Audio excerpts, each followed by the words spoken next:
Olá, tudo bem, pessoal? Estamos aqui para mais uma videoaula de história. Hoje, um assunto muito importante. Hoje nós vamos estudar a nossa história, né? Vamos focar na nossa história. Bom, nas aulas passadas nós estudamos o processo de independência da América Espanhola, a Revolução do Haiti, já estudamos a independência dos Estados Unidos e hoje nós vamos falar da independência do Brasil.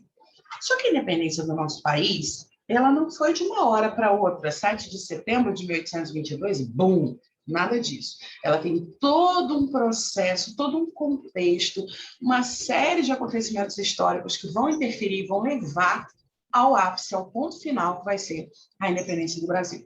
Então, vem comigo, vamos lá.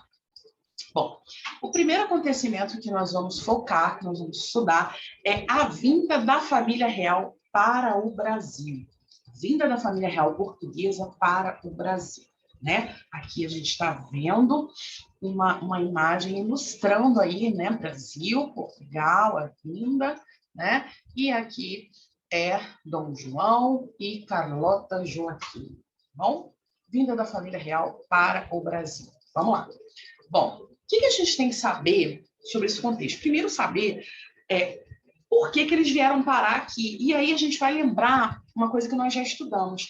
Lembra quando a gente estudou a independência da América Espanhola? A gente falou de um cara francês chamado Napoleão Bonaparte. Napoleão Bonaparte tinha imposto lá na Europa a proibição de fazer comércio com os ingleses. Lembra? Para quebrar a economia inglesa. Então, Napoleão fez isso e focou em dois países, Espanha e Portugal. Olha, vocês não podem fazer comércio com a Inglaterra. Só que, assim como a Espanha, os portugueses também não puderam obedecer a esse bloqueio imposto por Napoleão. E Napoleão disse, se não cumprir o bloqueio, terras invadidas. Ele invadiu a Espanha, a gente viu isso, né?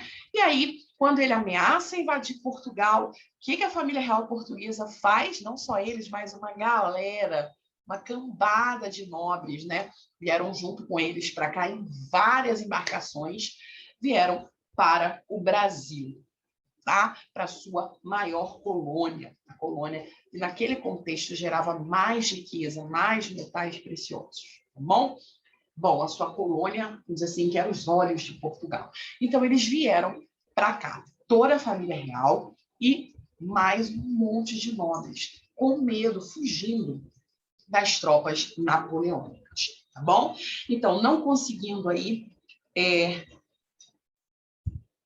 combinar, vamos dizer assim, desculpa, gente, não conseguindo obedecer, optaram por fugir para o Brasil. Quando que isso aconteceu, professora? 1808. A gente está falando do início do século XIX. Tá? Então, a gente está falando que o processo de independência do Brasil começou com a vinda da família real portuguesa em 1808. E ele vai terminar em 7 de setembro de 1822. Bom? Bom, o bloqueio continental, já expliquei, né? Ó, a proibição aqui isolando a Inglaterra, a galera de cá não podia fazer comércio com os ingleses, mas Portugal e Espanha não puderam e tiveram aí as ameaças e os territórios invadidos, tá bom? Bom, Dom João, figurinha de Dom João aqui, temendo perder o seu poder e sob os cuidados e a proteção dos ingleses. Olha que legal. Eles não fecharam com a França, não puderam, porque tinham laços econômicos fortíssimos, dependiam economicamente da Inglaterra, e a Inglaterra ajudou, né? Diz assim, até financiou essa vinda da família real, dessa galera de nobres para o Brasil em 1808, tá bom? Então, sobre a proteção dos ingleses, eles vieram para cá, tá bom? Bom, aqui está só uma explicaçãozinha, né? Dom João, ele era o príncipe regente de Portugal naquela época, porque a mãe dele, Dona Maria I, ela sofria de problemas mentais, né?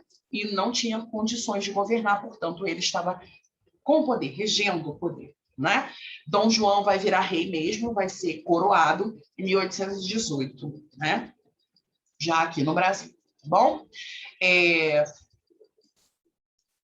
A viagem. Né? Olha aqui, ó, que aproximadamente, né, história a gente não lida com números certos, então aproximadamente 15 mil nobres portugueses vieram, foram 14 embarcações, tá?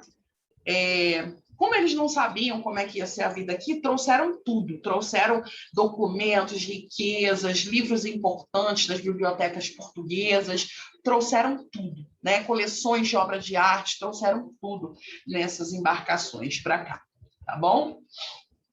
Depois de muitas semanas de viagem, uma forte tempestade acabou atrapalhando a viagem e separou as embarcações. Algumas embarcações chegaram no Rio de Janeiro e outras acabaram chegando em Salvador. Tá?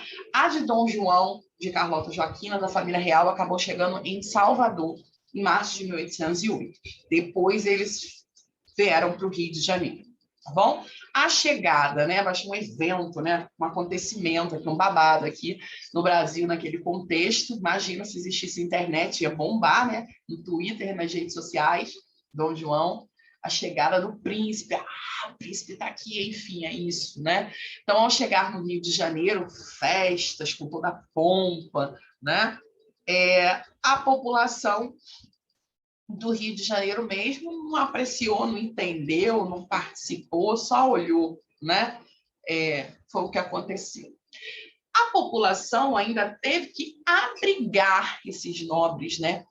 As melhores residências do Rio de Janeiro tiveram afixado na sua porta a sigla PR, que significava o quê? Príncipe regente, propriedade para o rei, né? E aí tiveram que sair, famílias saíram das suas casas para ceder as suas casas para esses nobres, 15 mil nobres que chegavam no Rio de Janeiro para acomodar essa galera toda. E Dom João, claro, o rei e a família real está no Brasil, os nobres Bambamã de Portugal estão no Brasil, temos que mexer nas questões econômicas e políticas desse lugar, né? Adequar o Rio de Janeiro. Primeira coisa que foi feito, politicamente e economicamente pensando, abriu os portos brasileiros. Como assim, professor? O Brasil é colônia. Colônia faz comércio só com a metrópole e sob comando da metrópole. Bom, mas se a metrópole agora está aqui, que é a personificação do rei, então aqui agora pode fazer comércio. Então, abriu os portos brasileiros para o comércio. Tá? A primeira coisa que Dom João, então, fez foi abrir os portos brasileiros para as nações amigas, né? Entre aspas, aí, essas nações amigas, porque, claro, o foco comercial do Brasil naquele contexto era a Inglaterra. Tá? Quem saiu ganhando, obviamente, foram os ingleses, eles dominavam o comércio mundial, principalmente esse comércio nos portos brasileiros, tá bom? O Rio de Janeiro foi abarrotado de mercadorias inglesas, né? Produtos que não tinham nada a ver, isso é uma curiosidade, vieram parar aqui, né? Interessante, coisas de mega inverno da Europa, veio parar no Rio de Janeiro, uma cidade tropical mega calorenta, né? Enfim, foi um acontecimento. Essa abertura dos portos, ela é importante porque, professor, ó, coloquei aqui para vocês, ó, deixa eu pegar a canetinha, ó, ela rompe, ela acaba com o que é conhecido como pacto colonial entre Brasil e Portugal. Por quê? Porque agora a metrópole está aqui, né? O Brasil não é mais uma mera metrópole, tanto é que a gente vai ver que o Brasil vai ser elevado à categoria de Reino Unido de Portugal. Bom, vamos lá. Continuar. Tá indo... Foi. Pacto colonial. O que era o pacto colonial, professor? Eu coloquei para vocês, ó, metrópole, pacto colonial, colônia, né? Os metais preciosos saíam aqui da colônia e os gêneros tropicais iam parar na metrópole. A metrópole, com seus equipamentos, tornava tudo manufatura, mercadoria e trazia de volta para a colônia, né? A colônia tinha que consumir, tá? O que vinha da metrópole, tudo que produzia levava para a metrópole. Tá bom? Mercado externo, mão de obra forçada. Aqui, mão de obra, gente, ó. Tem mais hífen não, tá bom? Enfim. O pacto colonial estava rompido com a chegada da família real aqui. Tá bom? Mudanças econômicas, né? Que nós falamos. É uma coisa importante. Criação de um banco. Bom, o rei está aqui, né? A moeda agora vai rolar aqui, então tem que ter um banco. Então, o Banco do Brasil, esse Banco do Brasil que nós conhecemos aí, ó, ele é, né, histórico, ele foi fundado com a chegada da família real aqui no Brasil, tá bom? A produção agrícola do Brasil sempre foi o forte, e aí a gente tem nesse contexto produtos que bombavam, que era a produção e exportação do café brasileiro, do açúcar brasileiro e do algodão brasileiro, tá bom? Aqui foi permitida a instalação das primeiras fábricas, das primeiras usinas, né? Uma vez que o rei está aqui, então aqui tem que estar à altura do rei, tem que se desenvolver, tá bom? Bom, a questão cultural, muito importante, a gente tem a criação do Museu Nacional, do Observatório Astronômico, a Biblioteca Real, né? A imprensa régia, tudo que era cultural ou econômico importante para agradar, né? Para satisfazer o rei e essa nobreza portuguesa que estava aqui, tá bom? Missões importantes, artística, né? A missão francesa de Debré, né? Um famoso artista francês que veio pintar o cotidiano, o dia a dia da vida, né? No Brasil, tá? E o que eu falei para vocês, em 1815, o Brasil é elevado à categoria de Reino Unido de Portugal e Algarves, tá bom? Em 1821, a gente tem Dom João voltando para Portugal por causa da Revolução do Porto. Mas ele vai deixar aqui o filho dele mais velho, Dom Pedro, né? Até então com 23 anos, como príncipe regente do Brasil. Porque, professor, que troço de Revolução do Porto é essa? É o seguinte, depois, né, que as tropas napoleônicas deixaram Portugal, né, que os portugueses, vamos dizer assim, venceram as tropas napoleônicas, né, o que vai acontecer? A população, na verdade, os nobres que ficaram lá, a burguesia portuguesa, vai começar a exigir, a lutar pela elaboração de uma constituição. E aí Dom João, com medo de perder o poder, imediatamente volta para lá, né? E deixa aqui o filho dele, Dom Pedro, tá? Aqui eu coloquei para vocês onde é que surge o desejo da independência, as causas da independência. A vontade de grande parte da elite política brasileira de conquistar mais autonomia e mais liberdade, o desgaste do sistema de controle econômico por restrição e muitos impostos exercidos por Portugal e a tentativa da coroa portuguesa em recolonizar o Brasil. Calma, vamos lá. Calma aí, professora, eu não entendi nada. Então vamos com calma, olha só. O que acontece? A família real chegou aqui e de 1808 para frente a colônia se desenvolveu, a colônia cresceu culturalmente, economicamente, moeda rolava, tinha banco, né, produzindo moeda, tinha comércio intenso, né, mercadorias, né, de Inglaterra principalmente rolando aqui, as primeiras indústrias, né? Então, o país cresceu. E aí, os comerciantes brasileiros, vamos dizer assim, tomaram gosto, né? A elite brasileira, proprietária de terra, né? Tomou gosto pelo desenvolvimento, vamos dizer assim. O pacto colonial foi afrouxado, deixou de existir enquanto a família real estava aqui. Porque, afinal de contas, aqui era um Reino Unido. Então, quando Dom João volta para lá e tenta... O Brasil vai fazer... O que vai acontecer? Se a família real não está mais aqui, o Brasil voltou a ser colônia. É a recolonização do Brasil, né? Aumento de taxas de impostos. O que vai acontecer? Vai aumentar a cobrança, vai aumentar os impostos. E aí, ao invés de permitir essa recolonização, a elite brasileira vai lutar pela independência. Tá? Vai pressionar o Dom Pedro I pela independência, o Dom Pedro pela independência do Brasil. Tá bom? Dom Pedro se vê super pressionado, tá? E aí tem o famoso Dia do Fico. Dom João VI, prevendo que o Brasil não aceitaria a recolonização, exigiu que o filho desse, Dom Pedro, voltasse imediatamente para Portugal. E aí Dom Pedro não vai obedecer. O que acontece? Dom João está lá em Portugal, está sabendo que a insatisfação está grande aqui. A elite está buzinando no ouvido de Dom Pedro de todos os lados, né? A agitação social aqui no Brasil. E aí Dom João fala assim, Dom Pedro tem que voltar. Dom Pedro tem que voltar para cá, né? Dom Pedro tem que voltar para cá e a gente tem que recolonizar o Brasil antes que seja tarde. Só que Dom Pedro percebe que é tarde demais para isso. E ele permanece aqui, ele não obedece o pai dele, vamos dizer assim, ele não volta para Portugal, ele fica aqui, né? Aí tem a famosa frase, né? Diz ao povo que fico. E aí ele ficou famoso aí como o dia do fico. Ele não foi, ele desobedeceu. É um primeiro rompimento dele com Portugal, tá? Aí, medidas que foram tomadas antes da independência, tá? Organizou-se no Brasil uma marinha de guerra, tá? Dom João chamou as tropas portuguesas que estavam aqui de volta. Dom Pedro mandou embora as tropas de volta para Portugal, exigiu que todas as medidas que tinham sido tomadas, todas as decisões, todas as imposições de Portugal sobre o Brasil tinham que deixar de existir, tinham que passar pela aprovação de Dom Pedro, só o que Dom Pedro determinasse é que seria válido, tá? E Dom Pedro iria convocar uma Assembleia Constituinte, ou seja, Dom Pedro iria convocar participantes das elites, né, para junto com ele fazer uma Constituição, um conjunto de leis para o Brasil, tá bom?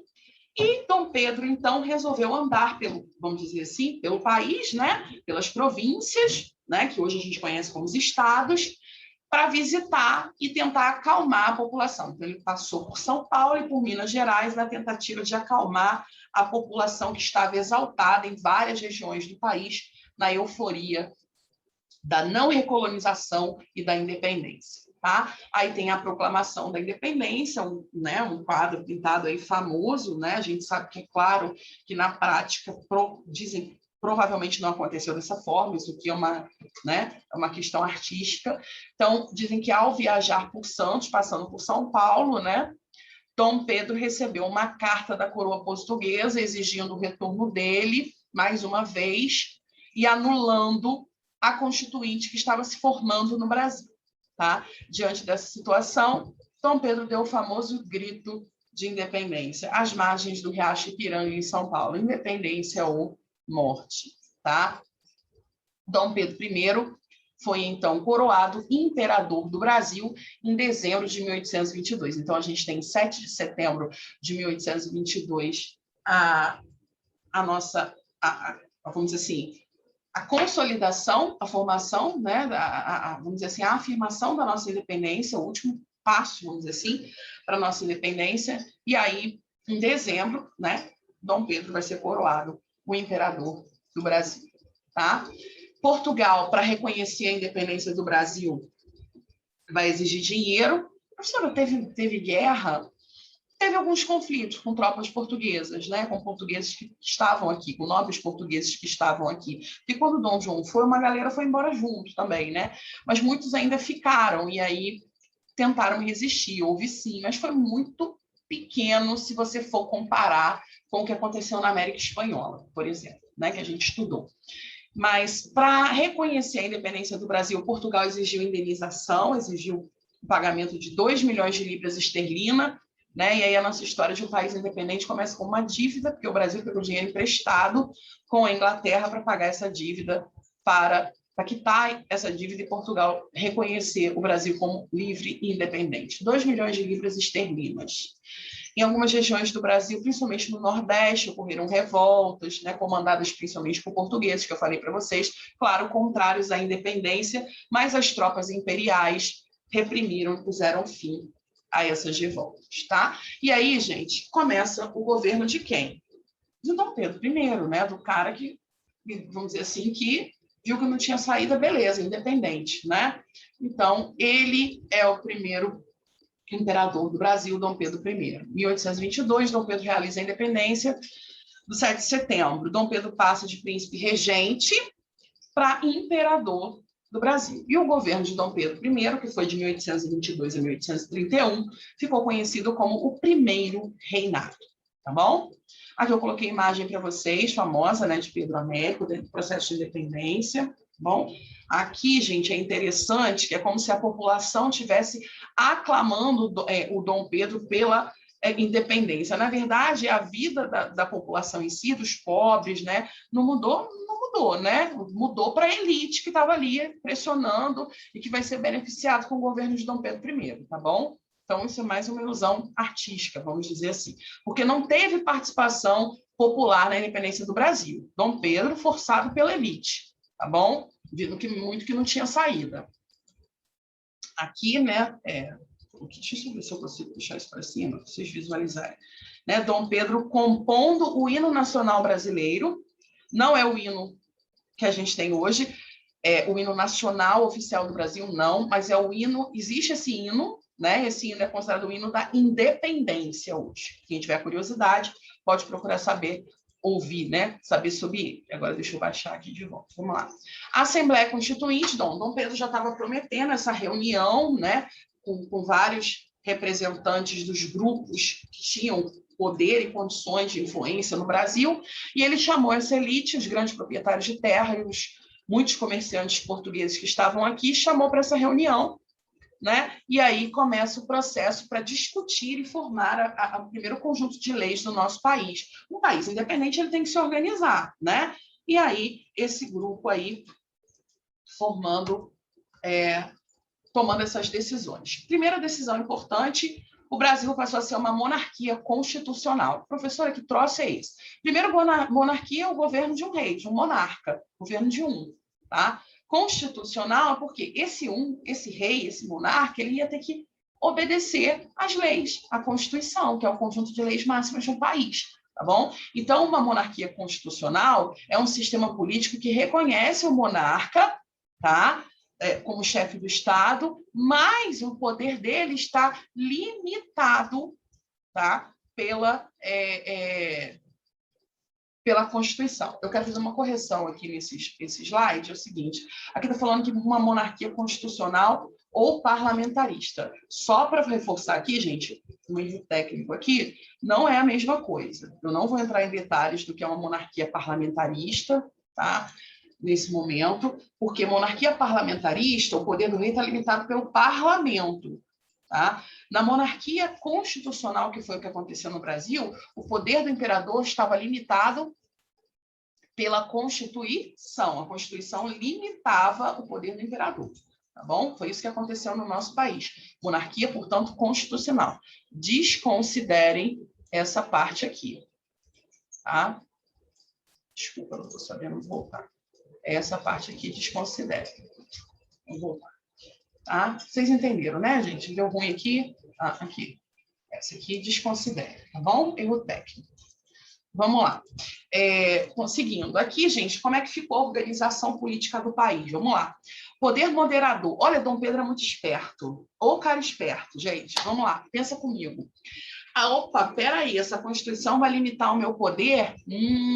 Então, além dos 3 poderes, eu vou criar um poder maior. Vão ser 4 poderes na primeira Constituição. O primeiro conjunto de leis do nosso país tinha 4 poderes.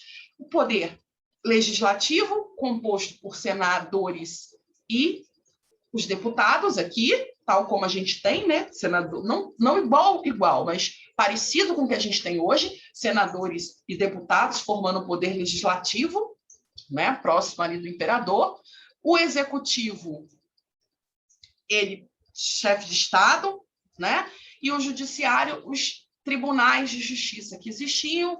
O executivo nas províncias não tinha prefeito, chamava de presidente das províncias, né? Os presidentes da província é como se fosse governador, os governadores, tá? Governavam as províncias, os estados, tá? E em cada estado existia o Conselho Gerais das Províncias, como se fosse uma assembleia, tá bom?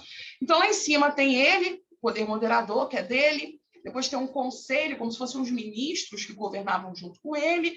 Aí tem aqueles que fazem as leis, o Senado e os deputados. Aí, do outro lado, a gente tem ele como chefe do executivo também. Em cada estado, em cada província, um presidente de província. E dentro de cada província, um conselho, né? E aí, o poder judiciário e os tribunais, os juízes. A Constituição, isso aqui é um foco, é importante, né? O primeiro conjunto de leis do nosso país, do Brasil independente. Essa Constituição, ela foi outorgada em 1824. Ela foi... O que ela determinou? Ela determinou que o Brasil era uma monarquia constitucional, Ela determinou que o Brasil tinha divisão de 4 poderes: executivo, legislativo, judiciário e moderador, o poder moderador exclusivo do imperador, e o Rio de Janeiro como capital central, né? Assim como capital do país, tá? Hoje a gente tem um Distrito Federal, né? Mas naquele contexto não, tá? Naquele contexto Rio de Janeiro. Eu coloquei aqui uma chargezinha interessante para vocês. Olha, uma moça entrevistando o Dom Pedro, né? Na caricaturas aqui. A Constituição é para todos, majestade? Quase todos. Eu estou acima dela, né? Olha aí, fazendo uma menção a quem? Ao poder moderador, que na verdade dava superpoderes a ele enquanto rei, né? Enquanto monarca, tá bom? Então, isso é importante. Aí, vamos lá. Quem vai votar? Quem vai participar da vida política? O voto somente para homens maiores de 25 anos e que tivessem renda mínima de 100 mil réis. Vixe, professor, excluiu geral, excluiu. Né? 25 anos com renda mínima de 100 mil réis. A escravidão continuava a existir, né? Professora, quando que terminou a escravidão no Brasil? 13 de maio de 1888. Um ano antes da proclamação da República. Tá? Então, durou todo o Império. Tá? Praticamente não, todo o Império. Então, a gente tem a escravidão continuando a existir, o poder era teoricamente dividido, mas o imperador tinha um poder moderador que interferia diretamente em todos os outros. Então, só homens maiores, só homens, mulheres não, né? Escravos não, livres, maiores de 25 anos, com renda de 100 mil réis, tá? Aí tem aqui outra chargezinha, ó. Puxa, depois da independência a nossa vida melhorou um bocado, só que não, né? Os caras se acabando de trabalhar do mesmo jeito que antes, né? Bom, Dom Pedro enfrentou uma resistênciazinha, uma revolta, né? Uma revoluçãozinha, vamos dizer assim. A revolução não seria o termo, ele enfrentou uma insatisfação, né? Que ficou conhecida como Confederação do Equador, principalmente contra a centralização política que ele instituiu com esse poder moderador, né? A concentração de poder na mão dele provocou descontentamentos, rebeliões, essa é a palavra, tá? É uma rebelião, a Confederação do Equador. Aconteceu em Pernambuco em 1824, tá? Esse movimento rebelde era formado por membros de grupos sociais diferentes, né, com interesses diferentes, fazendeiros que queriam uma nova assembleia que garantisse mais liberdade para as províncias, reivindicava uma política econômica que garantisse a recuperação da produção do açúcar, enfim, cada grupo defendendo seus interesses, mas todos eles contra o quê nessa revolta? Contra o excesso de controle de poder dado ao imperador pelo poder que ele criou, chamado poder moderado. Bom, como é que terminou, professora?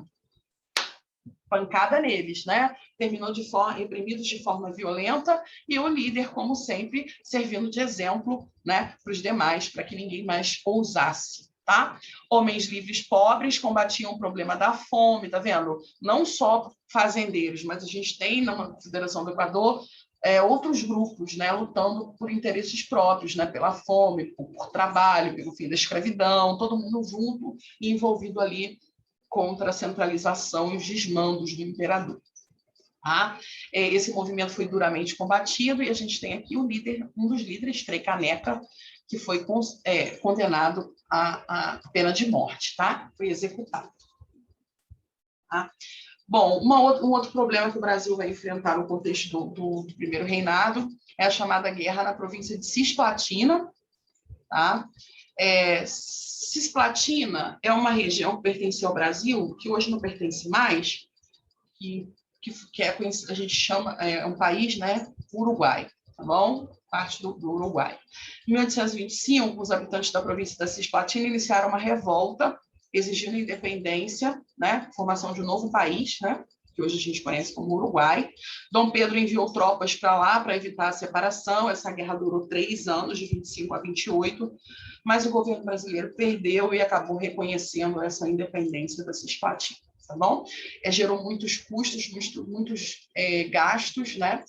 E isso também atrapalhou e gerou aí uma crise econômica durante o governo de Dom Pedro I. Tá? Para tentar contornar o problema da crise, o imperador pega mais empréstimos com quem? Inglaterra, né? E essa situação de empréstimos de superdependência gerou muitos protestos, né? A perda do território gerou muitos protestos, e aí a gente tem jornalistas e defensores das ideias liberais que criticavam o poder moderador, a supercentralização dele, o autoritarismo dele, era considerado autoritário, né? Mandão e tal, e começa a pressionar o Dom Pedro I até que ele renuncia, ele abdica. Né, abdicar é renunciar. Então, a forte oposição que ele enfrentou, a crise econômica, fizeram com que grupos se reunissem contra eles. Nós vamos ter aí 2 grupos maiores, liberais exaltados e liberais moderados. Os moderados a galera de grandes proprietários de terra de Minas, do Rio, de São Paulo, que defendiam um governo centralizado no Rio de Janeiro, né, mas queriam mais participação política para deputados e senadores. Ou seja, né, lutando contra o poder moderador. Liberais exaltados queriam uma federação, queriam descentralizar o poder, queriam autonomia para os estados, né? Ou seja, os moderados lutando pela centralização e os liberais pela descentralização, mais poder local e o outro mais poder para o estado. Tá bom? Todo mundo contra o imperador, tá? E, gente, o que vai acontecer? Ele vai renunciar. Né? Em 1831, termina o governo de Dom Pedro I. Né? Enfim, só que não, vocês já sabem, né? Lembrando aqui do uso da máscara, viu, galera? A pandemia está aí ainda, né? Realizem os exercícios até a nossa próxima aula, façam os formulários, assistam essa aula mais de uma vez, tá bom? É um contexto muito importante da nossa história, o nosso processo de independência, o nosso país, né? Que nasceu aí com dívidas, nasceu aí dependente economicamente, né? De um outro país, que teve nas mãos de pequenos grupos, né? E que termina aí, né, esse primeiro momento da história que a gente está estudando, o primeiro reinado, com a renúncia de Dom Pedro I. Bom, é isso. Até a nossa próxima aula. Um beijo grande e se cuidem, tá bom?